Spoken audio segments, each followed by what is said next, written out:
अन्न का प्रभाव हमारे जीवन में बहुत ज़्यादा पड़ता है। आज हम फास्ट फूड बहुत ज़्यादा डेली लाइफ में खाते हैं, लेकिन वो नहीं पचने की वजह से हमारा मन हमेशा ही क्या रहता है, भारी रहता है।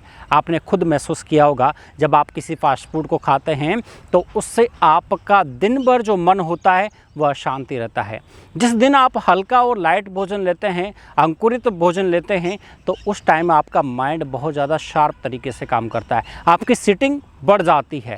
आज मान के चलो हम दिन भर ऑफिस में काम करते हैं और उस ऑफिस में जब हम चेयर पे बैठे रहते हैं तो हमारी जो सिटिंग है वो बहुत लंबे टाइम की होती है। 5-5, 6-6 घंटे हम सिटिंग करते हैं ऑफिस में।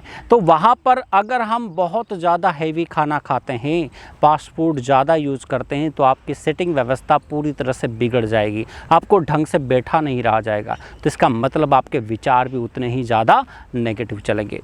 आज विचारों का प्रभाव हमारे मन पर और हमारे तन पर दोनों पर पड़ता है, और तन पर और मन पर जब ये प्रभाव पड़ता है तो यही प्रभाव आपके संबंधों में भी दिखाई देने लगता है, क्योंकि आपकी जो संबंध होते हैं वो भी आपके मन के प्रभाव के आधार पर चलते हैं। आपने जैसा सोचा वैसा ही आप अपनी ज़बान पे अप्लाई करोगे, क्योंकि आपने अगर गलत सोचा तो फिर वो आपके मुख के ज़रिए किसी दूसरे आदमी के पास जाएगा, और वहाँ पर जाकर अगर आपने गलत सोचा होगा तो सामने वाले के प्रति नेगेटिव इफेक्ट जाएगा। यानी आपने गाली मन में सोची तो सामने वाले को गाली निकलेगी। इस कारण से आपके संबंध भी जो होते हैं वह मन के प्रभाव के ऊपर ही डिपेंड करते हैं।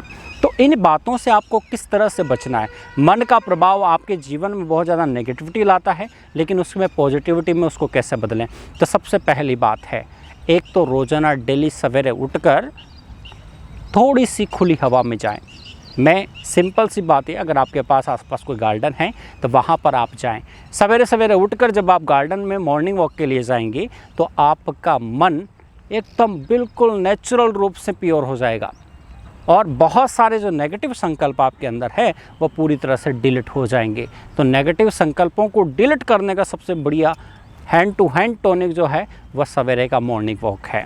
दूसरा, अगर आपके पास आसपास गार्डन नहीं है तो किसी रोड पर आप वॉक कर सकते हैं, या फिर आपके पास कोई नहीं है तो आप किसी टेरेस पे जाकर वहाँ पर अपना काम कर सकते हैं। लेकिन सवेरे का टाइम बहुत ही ज़्यादा यूनिक होता है, बहुत अच्छा होता है। अगर आप चाहे तो बहुत जल्दी सवेरे अमृत वेला उठकर 4 बजे उठकर भी मेडिटेशन कर सकते हैं। लेकिन अगर आप सवेरे उठकर मेडिटेशन नहीं भी कर पाते हैं तब भी आप सवेरे आराम से 6-7 बजे उठकर मॉर्निंग वॉक ज़रूर करें। अगर जल्दी नहीं कर पाते तो थोड़ा सा 7 बजे समथिंग आप कर सकते हैं। तो दूसरी जो टिप्स है, अपने खाने को सात्विक ज़रूर बनाएं। अपने खाने को जब आप सात्विक बनाएंगे तो आपका मन बहुत ज़्यादा अच्छा रहेगा, हेल्दी मन रहेगा, और जब मन हेल्दी रहेगा तो आपको डिसीजन मेकिंग जो पावर होती है वो बहुत ज़्यादा इम्प्रूव हो जाएगी। आप एक अच्छे निर्णय ले पाएंगे, क्योंकि बहुत सारे लोग कन्फ्यूज़न इसी में रहते हैं कि हम अच्छे निर्णय नहीं ले पाते। हमारे से अच्छी जो हम चाहते हैं कि यार अच्छे थॉट्स आएँ, अच्छे निर्णय लें, हमारी कंपनी की हमें ग्रोथ करनी है, तो अच्छे आइडिया माइंड में नहीं आते। तो उसमें आइडिया कब माइंड में आपके, जब आपका मन बिल्कुल फ्री रहेगा, रिलैक्स रहेगा। तो आज मन को रिलैक्स करने की बहुत ज़्यादा आवश्यकता है। शरीर को हम रिलैक्स कर लेते हैं, लेकिन हमारा मन भी रिलैक्स होना बहुत ज़्यादा ज़रूरी है।